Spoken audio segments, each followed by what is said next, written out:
ಬೆಂಗಳೂರಿನ ರಿಯಲ್ ಎಸ್ಟೇಟ್ನಲ್ಲಿ ಜಂಟಿ ಅಭಿವೃದ್ಧಿ ಒಪ್ಪಂದ ಅಥವಾ ಜೆಡಿಎ ಮಾಡಿಕೊಳ್ಳುವ ಮುನ್ನ ಭೂಮಾಲೀಕರು ಎಷ್ಟು ಎಚ್ಚರಿಕೆಯಿಂದ ಇರಬೇಕು ಅನ್ನೋದಕ್ಕೆ ಯಲಹಂಕದಲ್ಲಿ ನಡೆದಿರುವ ಈ ಘಟನೆಯೇ ಸಾಕ್ಷಿ. ಹೌದು, ಯಲಹಂಕದ ಕೋಗಿಲು ಕ್ರಾಸ್ ಬಳಿ ಇರುವ ಎಸ್ಎಲ್ವಿ ಗೋಲ್ಡನ್ ಟವರ್ಸ್ ಮುಂಭಾಗದಲ್ಲಿ ಭೂಮಾಲೀಕರು ಬೃಹತ್ ಪತ್ರಿಕಾಗೋಷ್ಠಿ ನಡೆಸುವಂತಹ ಪರಿಸ್ಥಿತಿ ಬಂದಿದೆ. ತಮಗೆ ನಡೆದಿರುವ ಅನ್ಯಾಯದ ವಿರುದ್ಧ ಧ್ವನಿ ಈಗ ಎತ್ತುವಂತಾಗಿದೆ. ಫಸ್ಟ್ SLV ಗೋಲ್ಡನ್ ಬಿಲ್ಡರ್ಸ್ ಯಾರಿದ್ದಾರೆ ಇವ್ರು ನಂಬಕ್ ಹೋಗ್ಬೇಡಿ.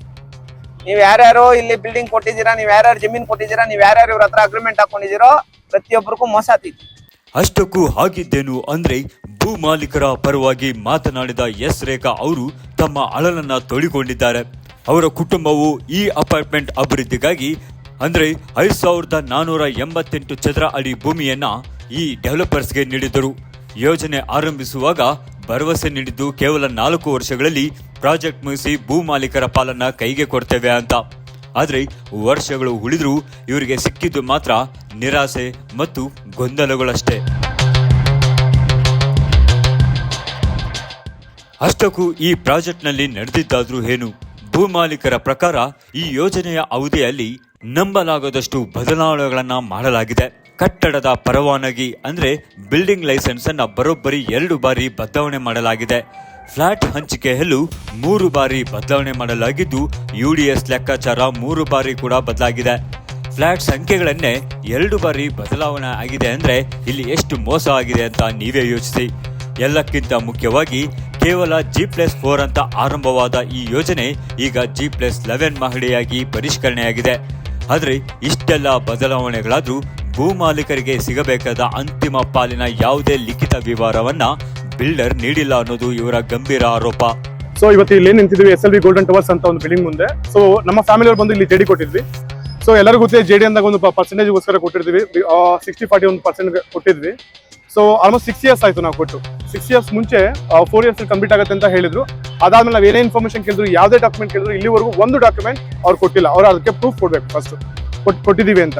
ಅದಾದ್ಮೇಲೆ ABC ಅನ್ನೋ ಒಂದು ಟವರ್ ಇರುತ್ತೆ. ಸೊ ಅಂದ್ರೆ G+4 ಅಂತ ಬಂದು 3 ಬಿಲ್ಡಿಂಗ್ ಇರುತ್ತೆ.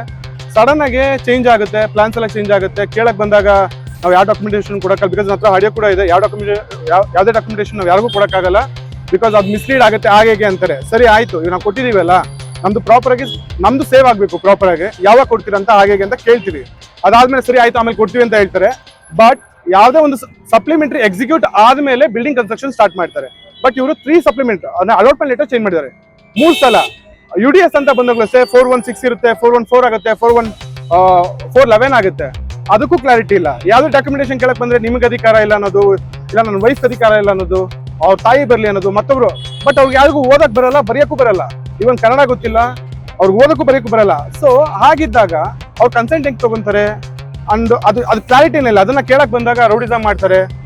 ಆಮೇಲೆ ಹೆಣ್ಮಗುನ್ ಬಿಡೋದು ಮಾತಾಡಕ್ಕೆ. ಮ್ಯಾನೇಜ್ಮೆಂಟ್ ಅವರು ಕ್ಲಾರಿಟಿ ಕೊಡಕ್ಕೆ ಒಂದು ಹೆಣ್ಮಗುನ್ ಇಕ್ಕಿದ್ರ ಅಂದ್ಮೇಲೆ ಅಫ್ಕೋರ್ಸ್ ನಮ್ಗೆ ಲಾಸ್ ಆಗ್ತಿರ್ಬೇಕಾದ್ರೆ ನಮ್ದು ಒಂದು ಸಂಕಟ ಇರುತ್ತೆ, ಕೇಳಕ್ ಹೇಳ್ತೀವಿ, ವಾಯ್ಸ್ ರೇಸ್ ಹಾಗೆ ಆಗುತ್ತೆ. ಅದನ್ನ ಅವರು ಥ್ರೆಟನಿಂಗ್ ಮಾಡ್ತಾ ಇದೀವಿ ಅನ್ನೋದು, ಮತ್ತೊಂದು ಮಾಡ್ತಾ ಇದೀವಿ ಅನ್ನೋದು ಎಷ್ಟೊಂದ್ ಸಲ ಕೇಳಿದೀವಿ. ಲ್ಯಾಂಡ್ ಓನರ್ಸ್ ಎಲ್ಲಾನು ಕರೆಸಿ ಮಾತಾಡಿ ಅಂತ ಎಲ್ಲರೂ ಒಪ್ಕೊಂಡಿದ್ದಾರೆ, ಸೈನ್ ಮಾಡಿದ್ದಾರೆ. ಬಟ್ ಡಾಕ್ಯುಮೆಂಟೇ ಪ್ರೊವೈಡ್ ಮಾಡಿಲ್ಲ ಅಂದ್ಮೇಲೆ ಅವ್ರಿಗೆ ಕ್ಯಾಲ್ಕುಲೇಷನ್ಸ್ ಹೇಗೆ ಗೊತ್ತಾಗುತ್ತೆ? ಭೂ ಮಾಲೀಕರ ದೊಡ್ಡ ಪ್ರಶ್ನೆ ಇರೋದು ಇಲ್ಲಿ.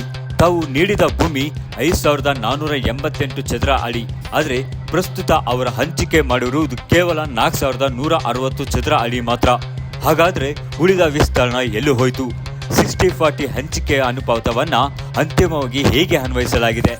ಈ ಬಗ್ಗೆ ಕಳೆದ 1.5 ವರ್ಷಗಳಿಂದ ಇಮೇಲ್, ನೋಟಿಸ್ ನೀಡಿದ್ರೂ ಬಿಲ್ಡರ್ ಕಡೆಯಿಂದ ಯಾವುದೇ ಸ್ಪಷ್ಟ ಸಿಗ್ತಿಲ್ಲ. ಈಗ ಈ ಹೋರಾಟಕ್ಕೆ ಮತ್ತೊಂದು ಬಲ ಬಂದಿದೆ. ಈ ಹೋರಾಟಕ್ಕೆ ಈಗ ಕರ್ನಾಟಕ ಅಂಬೇಡ್ಕರ್ ಸೇವಾ ಸಮಿತಿಯ ಸಾಮಾಜಿಕ ಹೋರಾಟಗಾರರು ಅಷ್ಟೇ ಅಲ್ಲದೆ ಸಂದೇಶ್ ಬೆಂಬಲ ನೀಡಿದ್ದಾರೆ. ಯಾವುದೇ ಕಾರಣಕ್ಕೂ ಇವ್ರಿಗೆ ನೀವು ಜೆಡಿಗಳಿಗೆಲ್ಲ ಕೊಟ್ಟು ಅವ್ರು ನಂಬೋ ಅಂತ ಕೆಲಸ ಮಾಡಬೇಡಿ ಅಂತ ಹೇಳ್ಬಿಟ್ಟು ಹೇಳಿದ್ವಿ. ಈ ವಿಚಾರಕ್ಕೆ ಸಂಬಂಧಪಟ್ಟಂಗೆ ನಾವು ಸುಮಾರು ವರ್ಷಗಳಿಂದ ಹೋರಾಟ ಮಾಡ್ಕೊಂಡ್ ಬರ್ತಾ ಇದೀವಿ. ಒಂದಷ್ಟು ವರ್ಷ ನಾವೇನ್ ಮಾಡಿದ್ವಿ, ಇವ್ರ ರಿಜಿಸ್ಟ್ರೇಷನ್ಗಳೇ ಸ್ಟಾಪ್ ಮಾಡಿದ್ವಿ. ಆದ್ರೆ ಅವರು ಬಲಾಢ್ಯರು ಬಲ ಪ್ರಯೋಗ ಮಾಡ್ಕೊಂಡು ಬೇರೆ ಬೇರೆಯವ್ರಿಗೆಲ್ಲ ಲಂಚಗಳೆಲ್ಲ ಕೊಟ್ಕೊಂಡು ಬೇರೆ ತರ ರಿಜಿಸ್ಟ್ರೇಷನ್ ಮಾಡ್ಕೊಂತ ಇದ್ರು. ಈಗ ಇಲ್ಲಿನೋ ಆ ತರದ್ದೇ ಒಂದು ಘಟನೆ ನಡೆದೈತಿ. ಇವರು ನೋಡಿ ರೈತರು, ಇವ್ರ ಹತ್ರ ಏನ್ ಮಾಡಿದ್ದಾರೆ, SLV ಗೋಲ್ಡನ್ ಬಿಲ್ಡರ್ಸ್ ಇವ್ರೇನ್ ಮಾಡ್ತಾರೆ, ಹಿಂದೆ ನೋಡಿ ಅಲ್ಲಿ ಕಾಣಿಸ್ತೈತೆ ಬಿಲ್ಡಿಂಗು, ಇದನ್ನ ಕಟ್ತಾರೆ. ಇದನ್ನ ಕಟ್ಟುವಾಗ ಇವ್ರಿಗೆ ಏನ್ ಹೇಳ್ತಾರೆ, ನೀವು ನಮ್ಗೆ ಲ್ಯಾಂಡ್ ಕೊಡಿ, ಅದ್ರಲ್ಲಿ ನಮ್ಗೆ 60%, ನಿಮ್ಗೆ ನಾವು 40% ಕೊಡ್ತೀವಿ ಅಂತ ಹೇಳ್ಬಿಟ್ಟು ಈಗ ಇವ್ರಿಗೆ ಏನ್ ಮಾಡಿದಾರೆ ಅಂದ್ರೆ ಕೇವಲ 29% ಕೊಟ್ಟು 11% ಕೊಟ್ಟಿಲ್ಲ. ನೋಡಿದ್ರಲ್ಲ ವೀಕ್ಷಕರೇ, ನಂಬಿ ಜಮೀನು ಕೊಟ್ಟ ಭೂ ಮಾಲೀಕರು ಇಂದು ಬೀದಿಗೆ ಬಂದು ಹೋರಾಡುವ ಪರಿಸ್ಥಿತಿ ಬಂದಿದೆ. ಈ ವಿವಾದದ ಬಗ್ಗೆ ನಿಮ್ಮ ಅಭಿಪ್ರಾಯವೇನು? ಡೆವಲಪರ್ಸ್ ಲಿಖಿತ ಉತ್ತರ ನೀಡದಿರಲು ಕಾರಣವೇನಿರಬಹುದು? ಕಮೆಂಟ್ ಮಾಡಿ ತಿಳಿಸಿ. ರಿಯಲ್ ಎಸ್ಟೇಟ್ನ ಇಂತಹ ಪ್ರಮುಖ ಅಪ್ಡೇಟ್ಗಳಿಗಾಗಿ ನಮ್ಮ ಚಾನೆಲ್ ಅನ್ನು ಸಬ್ಸ್ಕ್ರೈಬ್ ಮಾಡ್ಕೊಳ್ಳಿ.